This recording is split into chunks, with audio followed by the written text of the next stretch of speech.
If you take everything that Belarus and Ukraine and Russia, the belligerents, do, put into a single bucket, they are collectively the world's largest supplier of the first column, second largest for the second, and so on. I could speak for hours on this one slide. I did so at the CIA for 4 hours back in October. Yeah, that was no fun at all, because they're like asking all these questions, but they won't answer any of mine. When the Soviet system collapsed back in the 1990s, the entire industrial base just went down. But they didn't lose their power generation.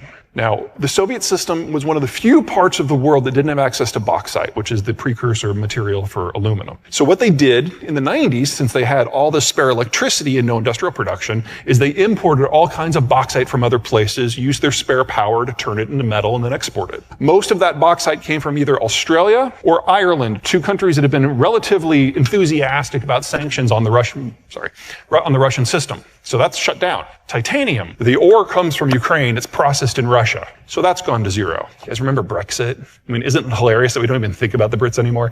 As an American, I really enjoy that. Okay, when the Brits left the EU, they neglected to figure out what was next. And they've come to the conclusion, grudgingly, that the only way that Britain will be a successful economic player moving forward is if they enter into a free trade deal with the North Americans, primarily the United States. We've got some very clear ideas on what they have to do to make that happen. One of the many things that they're going to have to do is leave the Airbus family of European aerospace companies and join Boeing. Britain's contribution to Airbus are engines and wings. Most of the aluminum from the former Soviet world goes to Airbus. Most of the titanium goes to Airbus. So the future of European aerospace are jets without titanium, aluminum, engines, or wings. Talks amongst yourselves. All right, what else? The blue, neon, and platinum. These are core components in semiconductors. The platinum, the palladium, the rhodium, those are all core materials to regulate electrons. And the neon is used in cartridges which focus the apertures of the etching lasers in the semiconductor fab facilities. Now, neon is made in a two-step process. Step one, you have an air separation unit which is attached to a steel mill. In the former Soviet world, those are almost exclusively in southern Russia. They are all under sanction and they all are barely operating anymore. The second stage is you take your first stage air separation and all the gases that you don't use when you're making steel. So anything that's not nitrogen or oxygen, you put into a canister, you send it off to this more advanced facility and you separate out all the trace gases. Helium, argon, carbon dioxide, neon. Those facilities were in Mariupol, and Mariupol is gone. So we've lost now 70% of global neon, which means in about a year, we have to figure out what we don't need microchips for, because we won't be able to make as many. So aerospace, automotive, agriculture, satellites, phones, we don't know. Oh, it gets better, because not everyone can make all microchips. We and the Taiwanese and the Japanese and the Koreans, we make the really high-end ones and the medium quality ones. But the bargain basement ones, the ones that are like in your smart pen, those all come from China. Guess where the other 30% of global neon comes from? China. So the one type of chip I would argue that we can get just fine without, maybe the only ones that we're going to have. And the technical economic term for a situation like this where you've got a disconnect between supply and demand because of security reasons, it's roughly fuck. Okay, the brown. Russia's the world's #1 wheat exporter. It's invaded the world's 5th largest wheat exporter and is deliberately targeting every piece of physical infrastructure it can see with an extra emphasis on agricultural infrastructure. No way we're not going to feel that soon. But it's the red that really worries me the most. Because the Russian space is the world's largest supplier of the stuff that allows people to grow their own food. Of most concern, 40% of global potash comes from Russia and Belarus. Now, the story varies greatly based on which specific nutrient or combination you're looking at, but somewhere between 20% and 40% of all of them have been reduced out of the Russian space. One of the weird little things about Russia is most of their petrochemical facilities were built in the 60s under Khrushchev. And the only reason they're still operating is you've had a lot of Western technology and Western investment and Western workers basically applying a lot of high-end duct tape to keep it all working. And they are now all gone. And we are already seeing industrial accidents in Russian industry that are so big, not that we can see them from orbit, we can detect them from orbit. What we're looking at here is a pipeline map. Specifically, we are looking at the green pipes. Those are the oil pipes, and the two arrows are pointing at a pair of ports, one on the Baltic Sea in the north, that is Primorsk, and one on the Black Sea in the south, that's Novorossiysk. And the reason that these really matter is insurance. And I can just see everybody like, you cannot have a vessel go into a port, out of a port, or go through a constrained waterway like, say, Suez without an insurance policy. And as of the first of the year, the Europeans said, no ship can get one of their policies. That's 90% of global coverage.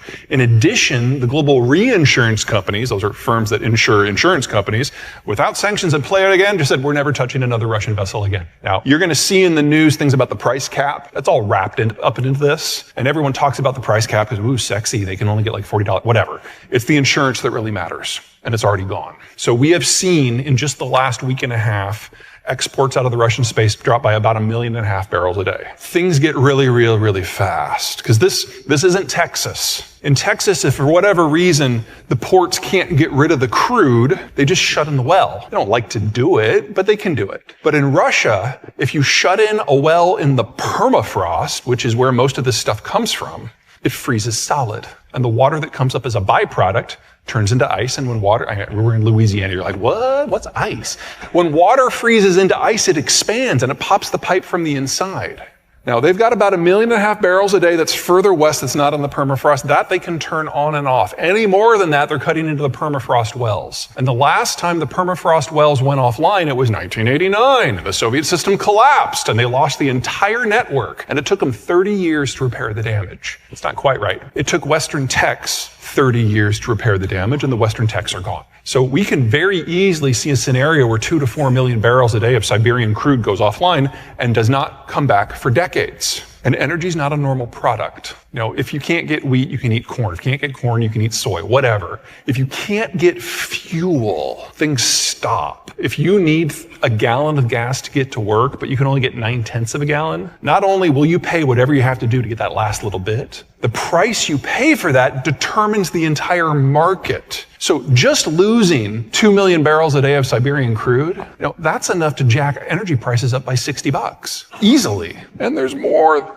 where that came from. So remember, green's oil, right? We're now looking at the reds. The reds are natural gas. We're going to start with that blue line. That blue arrow at the top. That's the noun failure. That's the Nord Stream pipeline. It's not the marginal supplier for the Germans. It's their primary. It's 40% of the total. So, a 2% change in supplies can generate a 50% change in price. This is 40% of their total demand. And back in September, somebody blew it up. It's gone. It's not coming back. Can't be repaired because there's now water corroding it from the inside. It's been too long. Americans talk a good game when it comes to paranoia about energy security. We're like, oh my God, energy independence, we got to get it. We really don't care.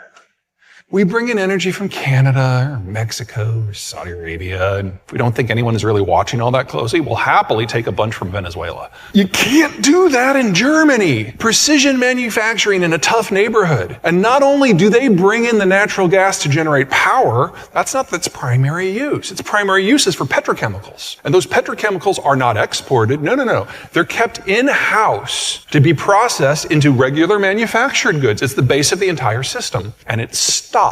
Now, they have replaced that 40% with 7 different marginal suppliers. And so prices are 6 and 7 times, as a rule, of what they were before the war. Now, if you've been following the news there recently, they're having a freakish heat wave in Germany, too. It hit 50 degrees on New Year's in Berlin, which is like 185 billion degrees above normal. And so they're not using a lot of natural gas right now, and prices are really under control. But that's what it took. They shut down their industrial usage of the stuff. They halved their electricity generation, and it took a freak heat wave for them to get things back under control. And in order to do that, they only had to pay 7 times market price for the natural gas. Can you imagine what happens with a cold snap? And they're never going to refill with Russian natural gas again. They can't. Oh, and it'll get worse because those red arrows, that's the backup plan.